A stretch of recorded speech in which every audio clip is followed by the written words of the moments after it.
Muy buenas tardes, estimados amigos. Estamos en nuestro tercer capítulo, nuestra tercera sesión de nuestro programa Piensa Valparaíso en Radio Valparaíso. Estamos hoy día, sábado 15 de marzo. Ya se inició el año, estamos en medio del mes más complejo del año. Se nos viene marzo, llegó marzo, instaladas nuevas autoridades políticas, comenzando a pensar el año de trabajo y comenzando a pensar también en el desarrollo de nuestra región, en el desarrollo sustentable, la calidad de vida, los proyectos, las inversiones, en fin, todo eso que nos atañe a todos los que queremos esta región y su desarrollo integral, sustentable. Por eso Fundación Piensa.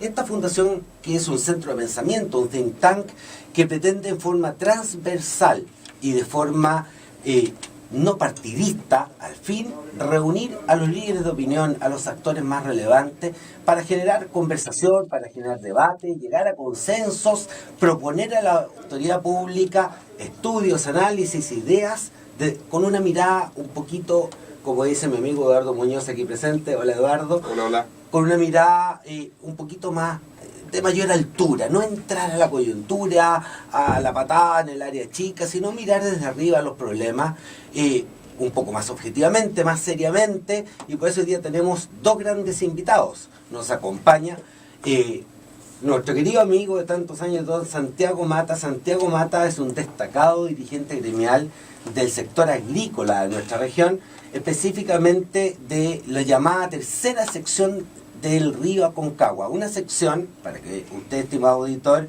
se ubique, que comprende el territorio de Quillota, Limache, Olmué, una zona caracterizada por la palta, los tomates, y además una zona donde se ubica un embalse muy importante del cual vamos a hablar, que es uno de los principales proveedores de agua para el Gran Valparaíso, que está a cargo de una empresa muy importante que es ESVAL, que nos provee de ese servicio vital, de un recurso cada día más escaso, más complejo, que se dice que en el futuro el problema de la energía y del agua son los grandes temas para el desarrollo mundial. Y nos acompaña también don Francisco Tone, que es el gerente de planificación de ESVAL, también conocido nuestro de hace mucho tiempo y una persona muy comprometida con la región. Así que muy buenos días a Santiago y a Francisco, y especialmente a nuestro co-conductor, a nuestro partner en este programa, don Eduardo Muñoz. ¿Cómo ha estado la semana, don Eduardo? Bien, ya partieron las clases, así que estamos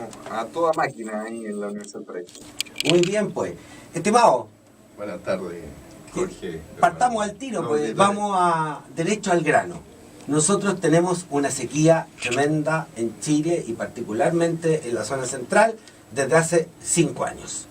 Tenemos un problema estructural en nuestra querida región de Valparaíso, que a diferencia de la región de Coquimbo prácticamente no tenemos embalses. Tenemos un gran río que es el que nos provee de agua, que es el río Aconcagua. Tenemos menos nieve. Bajo esos supuestos, ¿cuál es el estado de situación? ¿Cómo estamos partiendo este año con el problema de la sequía, don Santiago? Bueno, la verdad es que la sequía durante estos 4 años nos ha pegado muy fuerte. Si uno analiza estadísticas del río Aconcagua desde el año 37, estadísticas, el caudal del río Aconcagua hay una tendencia clara a la disminución del aporte de agua en el río Aconcagua. Y como decías muy bien tú, por otro lado la demanda de agua, o sea, la oferta viene a la baja en la cuenca del río Aconcagua, y la demanda de agua ha venido creciendo sostenidamente y sobre todo en el último tiempo. Fundamentalmente si uno analiza la demanda de agua del sector agrícola, que es el que más consume agua del río, en el fondo cerca del 80% del agua del río se ocupa en agricultura. Si uno analiza el censo, entre el censo agropecuario del 97 y el 2007, aumentaron la superficie regada en 7.300 hectáreas. Y los empleos que generan también. Sí, claro. O sea, hay un trabajador por hectárea promedio, ¿no? Alrededor de un trabajador por hectárea permanente, digamos. Sí, 70.000 hectáreas son 70.000 empleos, para esta región es muy importante. Son 7.000 hectáreas, 7.000, no 70.000, 7.000 empleos. Sí. Ahora, claramente hay un aumento de la demanda de agua, por otro lado, o sea, si por un lado tenemos que la oferta viene a la baja y por otro lado la demanda va al alza, también tenemos que destacar la minería. Todos sabemos el plan de crecimiento que tiene Codelco Andina. que también demanda agua, la misma, bueno, Francisco puede hablar con más propiedad, pero las sanitarias también, hoy día del río Aconcagua se está aportando agua potable a las ciudades, si no me equivoco, Francisco, de La Ligua, prontamente Cabildo, no sé si ya está. Por otro lado, Peñuelas, que se cayó como aporte importante del Gran Valparaíso, hoy día se está aportando. Bueno. Pero bueno, la sumatoria es que por un lado la oferta de agua viene a la baja y por otro lado la demanda de agua al alza, y eso ha desatado lo que yo llamo que la región de Valparaíso hoy día es la frontera con el desierto. La región, como tú bien decías en el inicio, la región de Coquimbo tiene 8 embalses, está construyendo un 9º embalse, tiene una capacidad de embalsamiento de 1.400 y tantos millones de metros cúbicos. Y nosotros como región de Valparaíso recién se está haciendo el primer embalse, que es el embalse Chacrillas en la cuenca de Putagando, que tiene 27 millones, o sea, tenemos un spread entre los 27 millones y los 1.400 y tantos millones de metros cúbicos de capacidad de embalsamiento tremendo. Y bueno, eso ha resultado en que hemos tenido 5 años de sequía extrema, en la cual la agricultura de la región básicamente de las secciones de más abajo del río Aconcagua y las de más cercanas al mar. Exacto, básicamente la provincia de Quillota y Marga y Concón son las que se han visto más afectadas y que bueno, hay que solucionar, y yo creo que eso vamos a conversar ahora. Francisco, en la primera ronda, un tema, el agua hoy día proviene principalmente del río Aconcagua y prácticamente el 80% del agua que cae y que se acumula y que transporta el río llega al mar, se pierde. Y ustedes están encargados como ESVAL, que es una empresa regional, de suministrar agua para consumo humano. ¿Hay algún riesgo futuro si no se toman medidas para que puedan afectar el consumo humano de agua potable? ¿Estamos bajo ese supuesto? Todavía no estamos en una zona tan crítica. Bueno, en primer lugar, agradecer la invitación a este programa. Yo creo que es un tema muy importante para la región y como ESVAL creemos que tenemos que estar presentes en temas de esta envergadura. En primer lugar, hacer un contexto de cómo es el agua en la región de Valparaíso. Nosotros tenemos 3 grandes cuencas, ¿no? Petorca, La Ligua, es una cuenca muy solamente abastecida por agua lluvia, prácticamente tiene poca nieve. La cuenca del río Aconcagua, que es tal vez la más importante para la región, en cuanto a que desde ahí se abastecen las principales ciudades de la región, en cuanto a agua potable, y están las mayores producciones agrícolas. Y la cuenca del río Maipo en su desembocadura. Son las 3 principales grandes cuencas que aportan recursos a la región de Valparaíso. ¿Cómo llega este recurso? Llega por lluvia y llega por nieve. Hoy día la nieve, que es el principal aporte que tiene la región en este periodo estival, viene de la cordillera, y generalmente la gran cordillera era el gran embalse que tiene la región. Así como decía recién Santiago, la 4ª región tiene muchos embalses, pero la 5ª región, el embalse que tenía y que sigue teniendo aún es la cordillera. El tema está que en la medida que con el comportamiento o los cambios que han habido en el cambio climático y el aumento de temperatura ha hecho de que también la isoterma cero ha ido subiendo. Por lo tanto, el embalse se ha ido reduciendo. Son solamente las cumbres de las cordilleras las que quedan con algo de nieve para el periodo estival. Y todo el resto de nieve, como decías tú recién, es agua que corre y finalmente llega al mar, dado que en la región no tenemos sistemas de almacenamiento del recurso. Entonces eso genera una problemática. Y el problema está principalmente en eso, o sea, cómo somos capaces, como región, de utilizar los recursos que tenemos, que son escasos en verano, pero en invierno no son tan escasos. Si nosotros hacemos un equilibrio entre los recursos de verano e invierno, no tendríamos sequía. El problema está que el agua no la almacenamos en el momento que la tenemos, para usarla en el momento que la necesitamos. Y ese, diría yo, es el desafío que tenemos como región. Perfecto.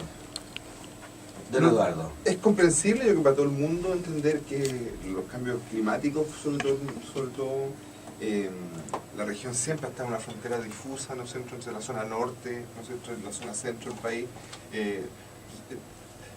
Pero ¿Persiste en el ambiente la consulta de si el problema de agua en la región de Valparaíso es solamente un problema de desequilibrio entre la oferta y la demanda de agua? Hay también, junto con el tema de los embalses, otro tema que tiene que ver con el uso de los recursos hídricos y cómo estos se están distribuyendo. O sea, por ejemplo, en el caso de Petorca, los agricultores lo que más reclaman es que sí, exacto, es cierto, hay menos disponibilidad de agua, pero al mismo tiempo esa agua que es menos está mal distribuida. Sí, yo creo ¿Hay un que problema de planificación también del yo uso creo de que es recursos? un tema que hay que trabajarlo con la autoridad competente, que es en este caso la Dirección General de Agua, que es el organismo que regula la asignación de los derechos de agua en el país. Y sobre este tema hay algo que es bastante importante, porque hay que hacer presente que, como usted explicaba recién, el tema de los recursos hídricos en la región, desde el punto de vista de aguas superficiales, los derechos de aguas superficiales están agotados desde mucho tiempo. Vale decir, no sé, la Dirección General de Agua no ha entregado en los últimos 15, 20 años derechos superficiales nuevos. Vale decir, los derechos superficiales que hoy día se están utilizando son los que fueron otorgados bastantes décadas atrás. Las aguas que hoy día están en el río ya tienen su dueño a través de los derechos de agua que son otorgados por este organismo. Por lo tanto, desde el punto de vista de mayores usuarios del agua, hoy día no hay, solamente se hacen transacciones de derechos, que son ventas de agua de un usuario a otro, pero ya no hay posibilidad de ir a la Dirección General de Agua a decir necesito obtener más recursos de agua para captar los derechos superficiales. Desde el punto de vista de la región, los derechos superficiales están agotados. ¿Por qué el Estado entonces debería construir embalse para el regadío de derechos de agua que son propiedad privada y perpetua, digamos? Y va a terminar un poco la pregunta anterior. Y los derechos subterráneos, que es la otra parte, que lo hablabas tú con el tema especialmente de la provincia de Petorca y la Ligua, los derechos subterráneos han ido también cambiando su uso. Ha habido un aumento importante en el uso del agua subterránea, precisamente por la disminución de las aguas superficiales, por no haber también almacenamiento de ellas. Y los agricultores y tanto las sanitarias hemos tenido que ir a buscar agua en el fondo de la tierra. Al acuífero. Al acuífero. Y esto ha significado de que en la práctica ahora nos estamos dando cuenta de que el acuífero no era tan potente como se pensó en su momento, porque ha aumentado muy importantemente el uso de las aguas subterráneas, y en el equilibrio entre carga y consumo, obviamente hoy día nos damos cuenta que el acuífero no es tan potente y que la recarga no es suficiente para cubrir las necesidades que tiene cada una de estas provincias. Sí, porque los auditores entiendan, tenemos un problema estructural, digamos, respecto de desde dónde sacar el agua que teníamos antes no es la misma agua que tenemos hoy día. Pero para seguir un poco también con el tema estratégico, porque ¿cuál es la opinión de los ciudadanos cuando uno conversa con ellos? ¿No? El agua es un bien público. Bueno, la verdad es que en términos reales, en términos jurídicos, el agua en muchos sentidos a veces lo es y a veces no. ¿No? En rigor, el agua es un bien nacional de uso público. Exactamente, pero mediante la asignación de esos recursos de manera perpetua, los derechos de concesiones. A través del derecho de agua, en el fondo se entrega un derecho para uso privado, pero el bien es público. Exactamente, pero hay un tema teórico, ¿no? Una cosa es la posibilidad y otra cosa es la materialización de ese derecho, ¿no? El ejercicio. El ejercicio, o sea, un derecho que está consignado pero no puede ser ejercido, pierde el abuso del derecho. Exactamente, ¿no? Ahí se puede bueno, abusar y lo otro que es importante desde el punto de vista nuestro como sanitaria es que la legislación no distingue ni discrimina entre los usos de agua. Vale decir, hoy día competimos nosotros con el agua potable con la misma normativa claro, que el agua tiene la agricultura. Y los mismos derechos que tienen las otras usos del agua, agricultura, minería, industria, etcétera. Por lo tanto, en situaciones de escasez, como estamos hoy día, nosotros tenemos que ir a competir de igual forma que el resto de los usuarios para obtener los recursos necesarios para mantener la continuidad de servicio a nuestra población. Un par de preguntas estratégicas, al tiro, y abro el debate inmediatamente, que me preocupa este tema. He escuchado a algunos colegas míos decir que es un error hablar de sequía. Yo sé que es un tema debatible, pero es un error porque la sequía es un fenómeno esporádico. En cambio, lo que estaría ocurriendo en la región de Valparaíso es que cambiaron las condiciones, ¿no es cierto? Es decir, si nos vamos a la estadística, claro, hay sequía. Sí. En términos de que lo que ha llovido hoy día, lo que ha nevado en estos últimos años, obviamente está bastante lejos de lo que es un año normal. No, si la pregunta es desde el punto de vista prospectivo. Las condiciones estructurales prospectan que parece que esta situación de menos producción acuífera de parte de las fuentes, estoy tratando de hablarlo para que los auditores nos entiendan, esta condición de menos Usted hablaba del isotermacero, ¿no es cierto? La corrida, digamos, de la línea donde se empieza a formar la nieve, para que no entienda la... Exacto, o sea, el tema es que que ya esas son condiciones que llegaron para quedarse, digamos. Exacto, ya pasó a ser un tema permanente o es una situación coyuntural. Esa es la definición. Esa es la gran incógnita pregunta, que tenemos todos. Y hay estudios para ambos lados. Hay estudios que me ha correspondido ver que dicen que... Esto es más cargado hacia que el calentamiento global en general, en la zona central del país, va a generar una disminución de las precipitaciones. De forma permanente. De forma Sí. permanente. Por lo tanto, este bien, y estoy siguiendo la lógica de Eduardo, que es un bien de su público, que el Estado entrega en concesión a privado, probablemente aquí en base, desde mi perspectiva, principio de subsidiariedad, el Estado daría ese momentito, ahora que el bien es más escaso y al parecer es permanente, aun cuando la discusión está pendiente, podemos regularlo un poco más. Y ahí voy al tema agrícola, cuando los agricultores en algún minuto le dicen, señor Estado, estamos en un periodo de sequía, queremos que usted intervenga en el río y regule el derecho de propiedad. Para que los auditores nos entiendan, el río Concagua está dividido en 4 secciones, en 4 partes, una en la zona de los Andes, otra en la zona de San Felipe, otra la que representa Santiago en la zona de Quillota, y la cuarta es un poco más ambigua, Concón, digamos. En la primera y segunda sección, y lo conversábamos antes del programa, en la primera sección de los Andes no hay problemas de agua, ¿no es cierto? Ahí el río va con mucho caudal, tiene mucha fuerza, no tiene ningún inconveniente. El inconveniente es aguas más abajo hoy día. Entonces, vuelvo a la lógica de la pregunta de Eduardo, que entiendo para dónde va. Ustedes han pedido, señor Estado, hay derecho a propiedad, y está muy bien, pero intervenga porque el agua no va a alcanzar para todo. Los que tienen derecho, y para los pequeños agricultores que probablemente no tienen derecho de agua propiamente tal, y para el consumo humano, que es fundamental, que es la responsabilidad de Francisco, y le pedí al Estado intervenga. Y el Estado ha intervenido, pero ha sido difícil ese tema. ¿Dónde está el problema para que el Estado diga, bueno, este es un recurso que hay que regularlo en la región porque es escaso y no se puede hacer pleno uso del derecho de propiedad en una situación de emergencia, ¿no? Santiago. A ver, en estos 4 años, como bien dices tú, hemos solicitado la intervención del Estado básicamente para que reparta de forma equitativa el agua, la poca agua que hay. Claramente la primera sección, como bien decías, el año 2010-2011, que fue el primer año de sequía fuerte, ellos sí sufrieron una condición de escasez importante. Pero ahí para adelante no se sentido la escasez hídrica. Desafortunadamente la legislación que existe y una jurisprudencia muy antigua, señala como que cada sección es un río independiente dentro del mismo río, digamos. Y eso, y la Dirección General de Agua, que es el organismo que debiera intervenir y repartir equitativamente el agua, avala esta situación. Y en ese contexto, a pesar de que intervino la segunda sección un año, y solamente la segunda sección, pero que fue básicamente para repartir internamente bien, porque ellos no tenían junta de vigilancia, entonces para repartir internamente dentro de la segunda sección, no ha jugado un papel, o no jugó un papel importante en el reparto. Que claramente, como hablábamos recién, hoy día el agua no alcanza, en estos 4 años no ha alcanzado a todo el río.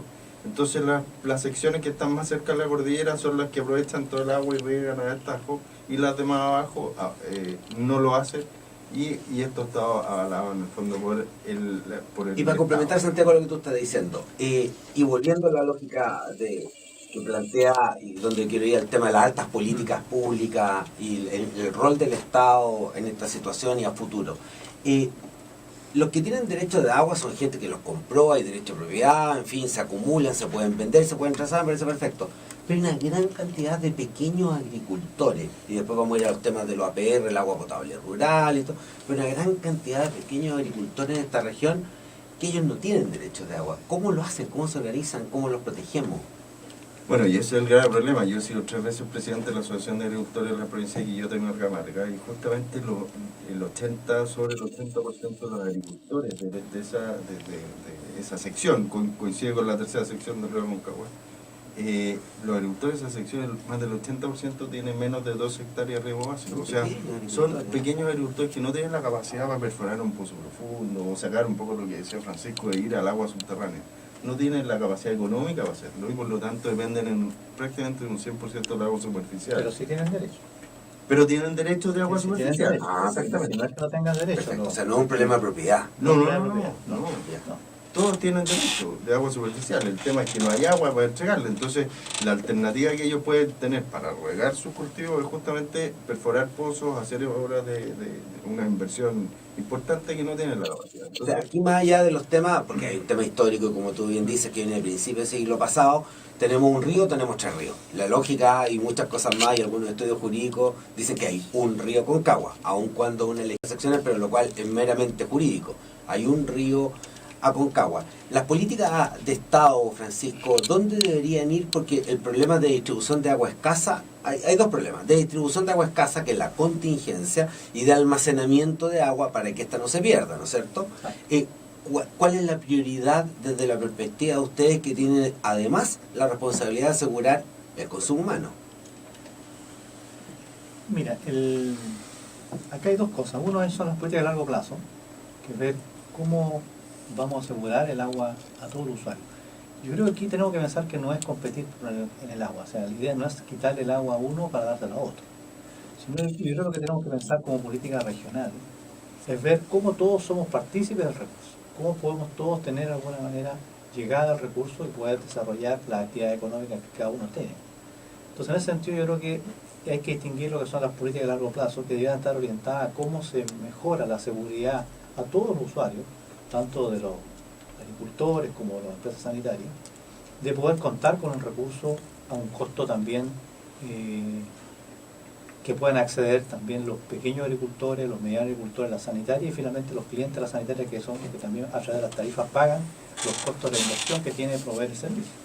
Entonces yo creo que hacia largo plazo tenemos que pensar cómo a la región la encaminamos a una situación de distribución que permita que todos puedan acceder al recurso de alguna manera. Y después lo otro que tenemos que ver cómo se maneja la contingencia. Es decir, cuando por algunos periodos en que las situaciones a largo plazo no son suficientes para prever situaciones especiales, cómo manejamos la contingencia en aquellos casos donde no hay agua suficiente para todos, y cómo se distribuye esa agua en esas circunstancias, cómo se prioriza el uso del agua y quiénes son los que primero deben tener satisfechos sus necesidades, y después cómo van accediendo el resto de una forma equitativa, como decía recién en Santiago, disminuyendo el seccionamiento del río, eliminando el seccionamiento en estas circunstancias, o manteniendo el seccionamiento por algún nivel de intervención que permita distribución equitativa para que todos los actores puedan tener un uso mínimo del recurso, por lo menos en situaciones de ese tipo. Pero en ambos temas que tú planteas, y no sé si tú concuerdas, Santiago, y me gustaría la opinión también de Eduardo en este tema, estamos hablando del Estado. O sea, el almacenamiento, la distribución equitativa, estamos pidiendo intervención del Estado, y por otra parte la regulación, estamos pidiendo intervención del Estado. Y aquí tengo 2 temas. Uno, el de fondo.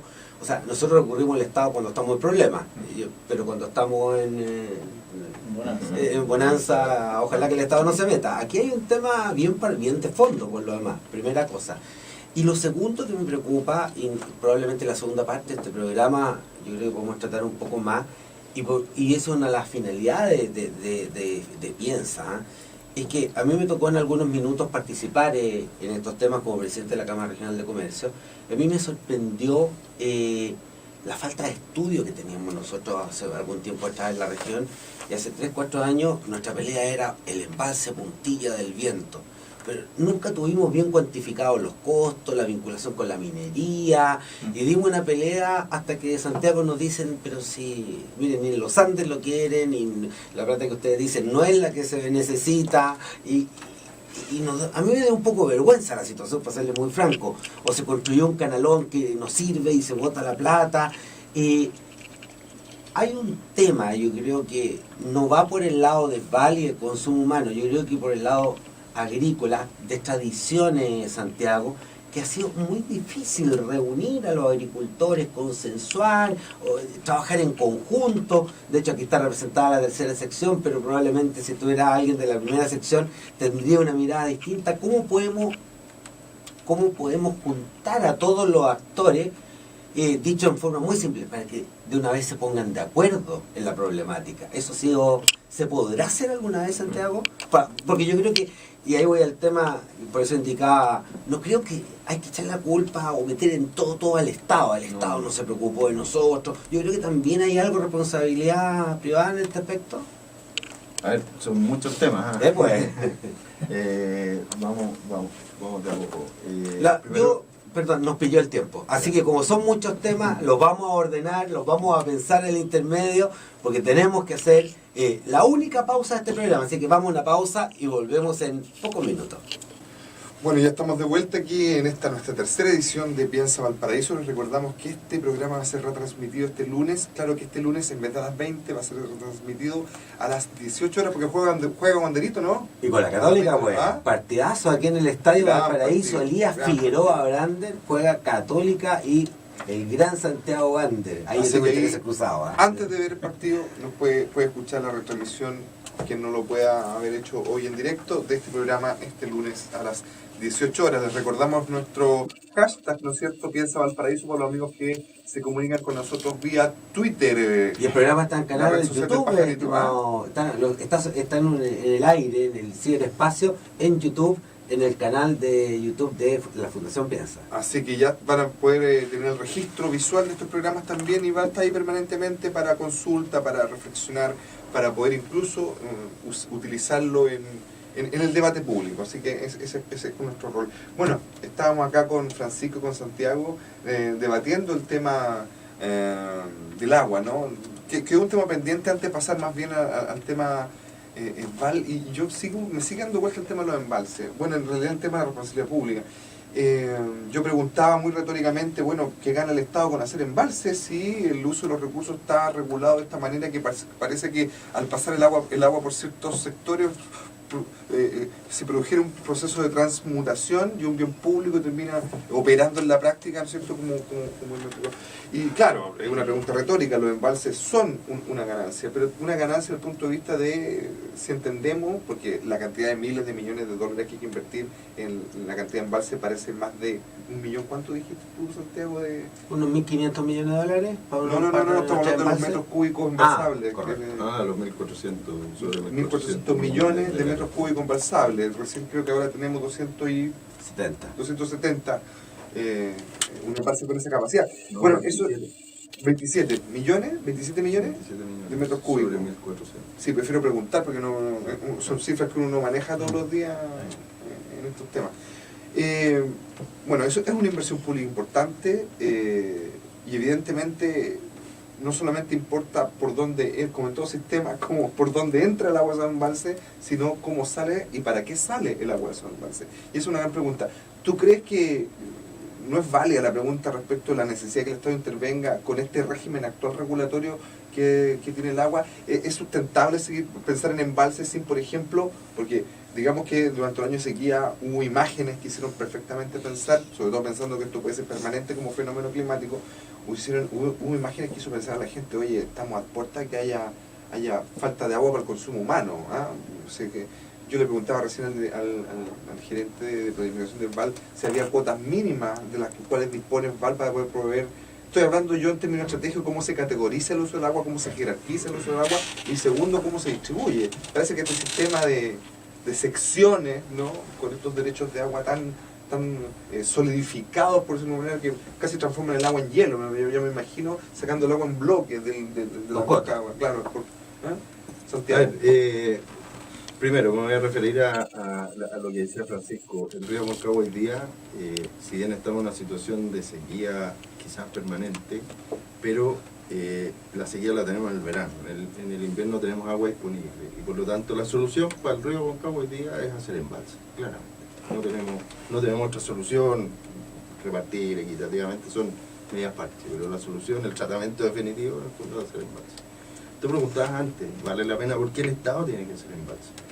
La verdad es que para el Estado es un tremendo negocio hacer embalse, porque genera, primero, asegura la inversión. Si tú vas hoy día a la tercera sección, la verdad es que toda la inversión privada que se había hecho dentro de los campos, en el tema agrícola, que es un poco el que yo manejo, la inversión que se había hecho en los campos hoy día ha bajado a un 20 o 30%. El valor que tenía ese agricultor que había invertido en su predio, le había puesto riego tecnificado, había hecho toda la inversión.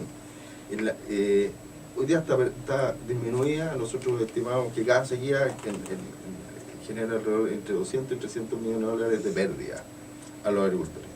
Además, desde el punto de vista estratégico del país, es importante mantener a la gente trabajando en las regiones, porque si no la centralización y Santiago se va a hundir con tanta gente. Tenemos desde el punto de vista estratégico.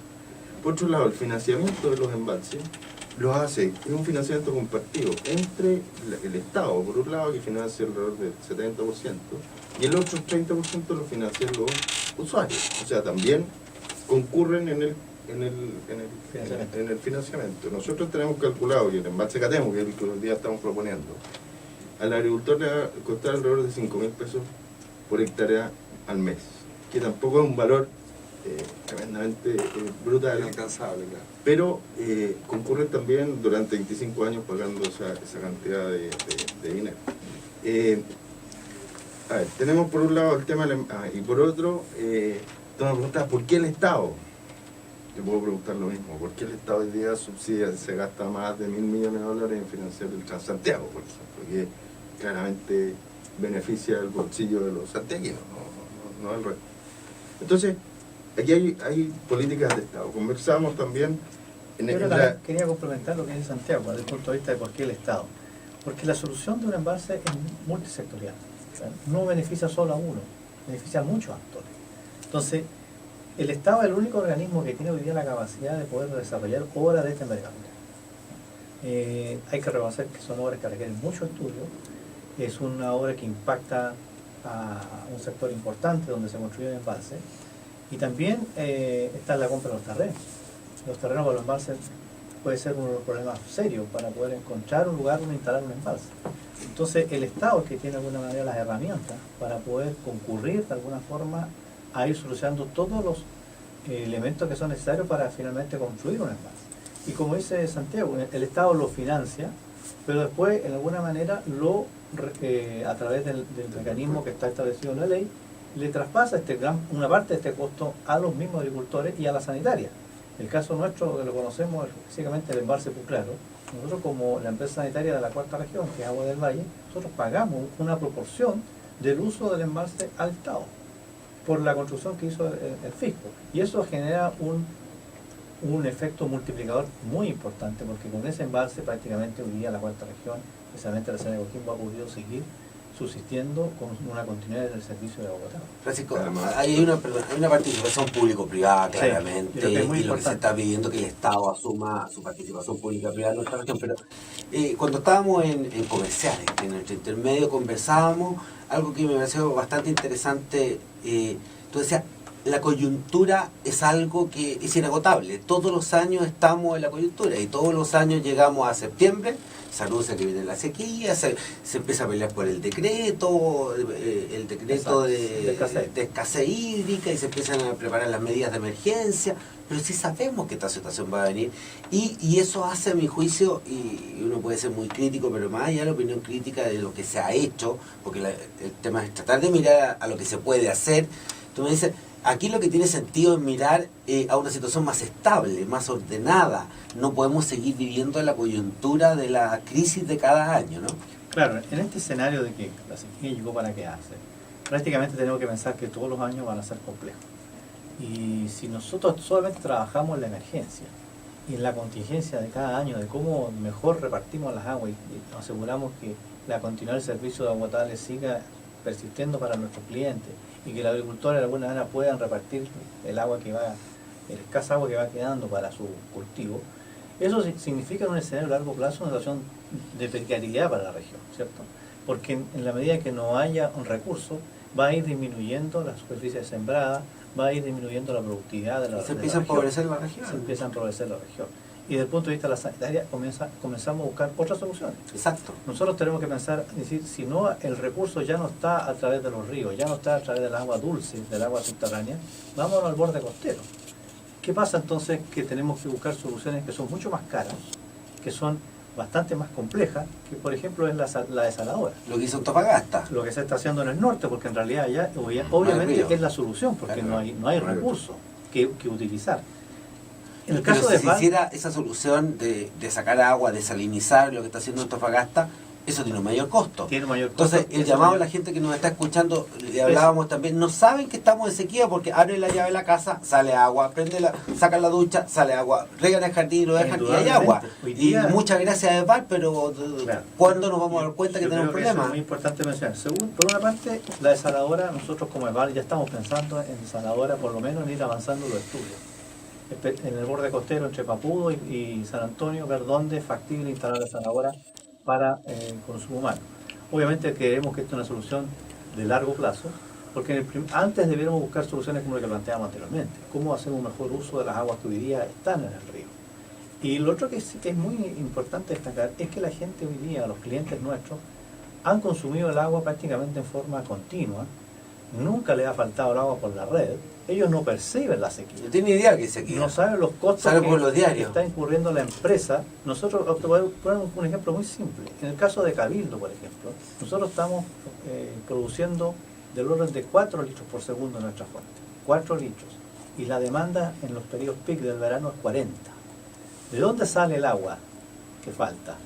Camión energía. Hemos tenido que hacer acuerdos con distintos propietarios de pozos que nos entreguen, nos vendan agua de esos pozos para nosotros a través de camión aljibe transportar esas aguas hacia nuestros sistemas de producción y la potabilizamos y eso se distribuye finalmente por la red a la población. De tal manera que la gente abre la llave y ve agua continua sin ninguna dificultad. No sabe todo el costo. Pero que tampoco da. toma conciencia del problema de la falta de agua. Nosotros Yo me estamos- acuerdo, Eduardo, nosotros estamos hace pagando. muchos años con el problema de la energía, no me acuerdo bajo qué gobierno, de repente se cortó el agua, hubo la luz, perdón, hubo un racionamiento, algo, y la gente dice, bueno, no puedo usar el televisor, no puedo, Ahí se da hay cuenta problema de de- energía, Sí, ahora sí. casi, por favor, háganme una ¿cómo se llama? Faltó poco con una central nuclear. Hágame una central nuclear, pero solucionenme el problema, porque yo no quiero estar sin energía. El problema del agua es peor porque es vital. Así es. Y la gente solo toma conciencia, pero es difícil que tomemos conciencia. Esta región tiene 1.700.000 habitantes. Y el Gran Valparaíso debe tener más o menos 1 millón de habitantes. Porque ¿sabes, Jorge, cuál es el problema de fondo? Sí, por eso que el tema de los embalses sigue siendo, y dejamos a Santiago con la pregunta media, pero retomamos el punto. Es que en términos físicos, ¿no? Agua hay, lo que pasa es que se pierde.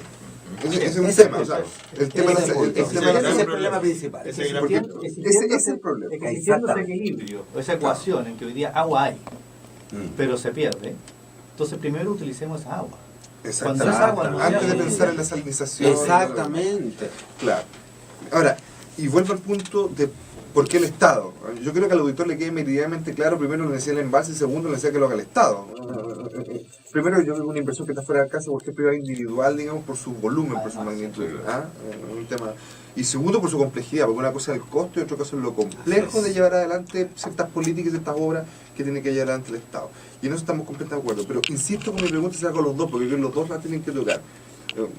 Podrías un poco explicar también que dentro de esa normativa un poco lo que nos impide muchas veces, acá en Valparaíso tenemos miles de familias que están fuera del área de servicios del VAL, ¿no es cierto? Que, o sea, acá en la región hay gente que sabe lo que no es tener agua, digamos, o sea, es cosa de entrevistarlo para que la gente se acuerde lo que significaban los pozos, digamos. Hay todo un tema. Quisiera pensar en términos sistémicos y no en términos sectoriales. ¿Ah? Entonces, en vez de preguntar por la agricultura o por el agua de consumo humano, simplemente por el agua. En pensar en una legislación moderna que nos pueda hacer... Código de agua. Claro, y Yo que creo ese que- código de agua dé cuenta de que no se trata ya solamente de un recurso que está ahí, que lo que hay que ordenarlo porque va a estar siempre y para siempre y por siempre, porque esa es la lógica de la normativa decimonónica que rige un poco el código, ¿no? Es un bien, la vieja lógica de los bienes renovables que están ahí proveídos por el Espíritu Santo y corren y corren y corren y no van a dejar de correr nunca. La verdad que hoy día lo que estamos viendo es que todo indica que la población va a seguir creciendo, que la agricultura va a tener que intensificar y seguir intensificando, ¿no es cierto?, su capacidad de producción alimentaria. VAL va a tener que seguir complejizando su red de distribución de agua potable porque vamos a tener acabamos de aprobar un plan regulador, para que la gente entienda las interconexiones, acabamos de aprobar un plan regulador interurbano para Gran Valparaíso que aumentó en 10.000 hectáreas, 15.000 hectáreas, perdón, la zona urbana. O sea, vamos a tener en potencial 15.000 hectáreas más de viviendas, edificios, y eso requiere agua potable. O sea, el problema se complejiza. Me pregunta, ¿es la normativa que hay? Esto de la sección en los ríos, este tema de... El código de agua. Exactamente. Es sostenible en el tiempo. ¿Vale la pena hacer esa tremenda inversión para que el agua se siga distribuyendo de la misma manera que se sigue distribuyendo ahora? ¿No tiene que empezar el país a pensar en la jerarquía y, por ejemplo, colocar cuotas mínimas de disponibilidad para consumo humano de los caudales de agua y de las fuentes de agua? Yo creo que la urgencia hoy día nos permite que empecemos a discutir y a debatir con respecto al tema del código de agua. Primero, respecto a eso quiero decir una cosa. Si uno analiza la gestión del agua a nivel mundial, Chile está liderando, está entre los 3 o 4 primeros, con falencias, pero hoy día es reconocido nuestro sistema básicamente porque la gestión la hacen los propios usuarios y eso tiene un ahorro y un costo para el Estado de prácticamente cero. Eso por un lado. Por otro lado, el tema de los... Y por lo tanto yo soy más partícipe yo estoy de acuerdo que esto hay que mejorarlo claramente y yo creo, una opinión súper personal, es que el gran problema es que lo manejan 43, el tema del agua lo manejan 43 instituciones distintas. Y no hay un organismo central que lo coordine. Y cada uno agarra una parcelita, la DGA, la DOH, la superintendencia, los usuarios de agua, la sanitaria, etc. Son 43 entes distintos que están sacando o manejando un pedacito y no hay un organismo como un banco central o como alguien que coordine todos estos otros servicios, tanto privados como públicos, que manejan el agua. Y yo creo que ahí está el gran problema.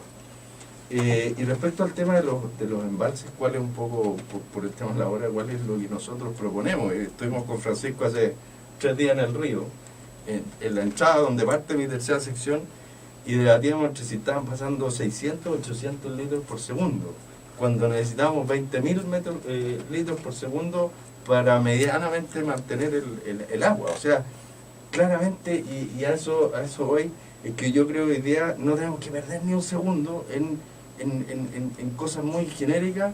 Sí tenemos que trabajar firme en la solución del problema, y esa solución a mi juicio y a nuestro juicio quizás es el tema de los embalses. Y para terminar el tema de los embalses, porque para el Estado yo decía es un tremendo negocio, porque lo que hablábamos del tema estratégico, etcétera, pero además cuando hay agua, el agua produce recursos, produce plata, produce exportaciones, que son divisas, produce impuestos, produce empleo, y todo eso es un tremendo negocio para el Estado. Yo creo que al final el Estado es buscar un mejor país. Claro, el Estado no tiene por objetivo recibir más plata, el Estado tiene por objetivo asegurar el bien común. Pero Y hoy día lo que tenemos en la zona de sequía es que hay un daño tremendo al bien común, y segundo, seríamos unos irresponsables si estamos viendo que a 20 años plazo ese bien común y ese derecho garantizado no está garantizado. Entonces ahí es donde yo digo que hay un problema. Está claro que han habido una falencia en el código de agua, en la eficiencia, eso está claro. Y yo creo que de esa buena manera, yo creo que hay ciertos consensos de cuáles son los puntos que han generado algunos problemas, por ejemplo el tema de la sobreexplotación de los acuíferos, la sobreentrega de derechos de agua, la entrega de derechos provisionales de agua, etcétera. Todo eso nos estamos dando cuenta hoy día de que pues haya habido algunos errores, algunas deficiencias en la legislación que hay que corregir. Yo creo que eso es relativamente fácil y hay ciertos consensos de cuáles deben ser las medidas a tomar al respecto. Lo otro, como lo comentaba recién Santiago, es que falta una autoridad de agua. O sea, Un superintendente de agua. Un zar del agua. En otros países, pero en otros países existe lo que se llama el manejo integrado de cuencas. Y es la cuenca la que se maneja integradamente. Y se analizan todos los problemas que hay en la cuenca. Obviamente que el recurso fundamental de la cuenca es el agua, pero también hay otras cosas que están asociadas a la cuenca, que es la erosión, el uso de los áreos, la extracción de áreos, que también genera interferencia en el escurrimiento de las aguas. Sin contar en aquellos cursos de agua donde se produce energía también. Porque además, esto se tiene que pensar en términos, no estamos legislando solo para el río Concagua, estamos legislando para todo. Entonces tenemos que buscar una forma de mirar el crecimiento y el desarrollo de una cuenca más que el desarrollo de un sector específico. Y el desarrollo de una cuenca permite garantizar a todos los actores que tienen acceso a los recursos necesarios para desarrollar su actividad económica. Yo creo que eso es lo que tenemos que pensar. Este es un proyecto que se pensó en su momento hace varios años atrás en el mismo Parlamento de establecer en Chile una autoridad de cuenca. Finalmente el proyecto no prosperó por distintas razones, habría que revisarla, y lo que salió finalmente de ese proyecto fue las patentes por no uso de los derechos de agua. Que es lo que se trató de evitar era que la gente acaparara derechos y no lo usara. Entonces se le comenzó a pagar una patente y todos los usuarios de derechos de agua que no usan sus aguas y las tienen guardado en el escritorio el derecho, pero no tienen ninguna acción de captación de agua, de uso, de riego, de lo que fuere, tiene que pagar una patente por no uso. Esa patente es ingresos que entran al fisco. Y establece que a la medida que esto vaya aumentando en el tiempo, va siendo progresiva en la patente, va aumentando de valor. Entonces la persona que lo incentiva que venda el derecho. Exactamente. Para que se deshaga un derecho que no está ejerciendo. Entonces, son medidas paliativas, pero no son al fondo al fondo del problema. Oye, nos quedan los últimos minutos del programa y no hemos dado cuenta que podemos estar acá hasta las 5 de la tarde porque tiene millones de aristas de todo, desde filosóficas hasta coyunturales. A mí me gustaría que cada uno de ustedes estuviera libremente, si estuviera aquí sentado frente a la Presidenta de la República o frente al Parlamento, como región, ¿qué le pedirían que estudiaran, que analizaran o qué medidas tomar ahora que estamos a punto de que llegue la época buena, que empieza a llegar agua por el agua lluvia, para que no las perdamos de nuevo? ¿Quién quiere partir? Bueno, la verdad La que sociedad civil. un poco eso, yo creo que hoy día el diagnóstico está claro, el tratamiento, por decirlo en términos médicos, está claro también, y en ese contexto nosotros tenemos un par de propuestas, en el fondo de corto, mediano y largo plazo, pero me quiero concentrar en las de mediano y largo plazo. Hoy día tenemos un embalse de Los Aromos que podemos y hemos consensuado con ESVAL y con el MOP, de usarlo tanto para agua potable como un gran reservorio de agua potable. De hecho, Eso es. Hoy día funciona así. Así es. hoy día y estos últimos años funciona así. Y para eso hay que levantar el muro y hay que hacer algunas inversiones y generar ese convenio lo antes posible. Y lo otro es lo que hemos venido trabajando con ESVAL y con los regantes, la tercera y cuarta sección, es hacer un embalse en Catemo que beneficiaría a la mitad de la segunda sección, tercera y cuarta sección, en el fondo a los dolientes con respecto al tema del agua, y ponernos la meta. Ya está ese embalse priorizado a nivel nacional, que debería estar construido en 2020, pero poner acelerador a fondo y trabajar firme para que ese embalse esté construido lo antes posible, porque eso sí que nos va a solucionar, por lo menos del embalse hacia abajo, todos los problemas. Francisco.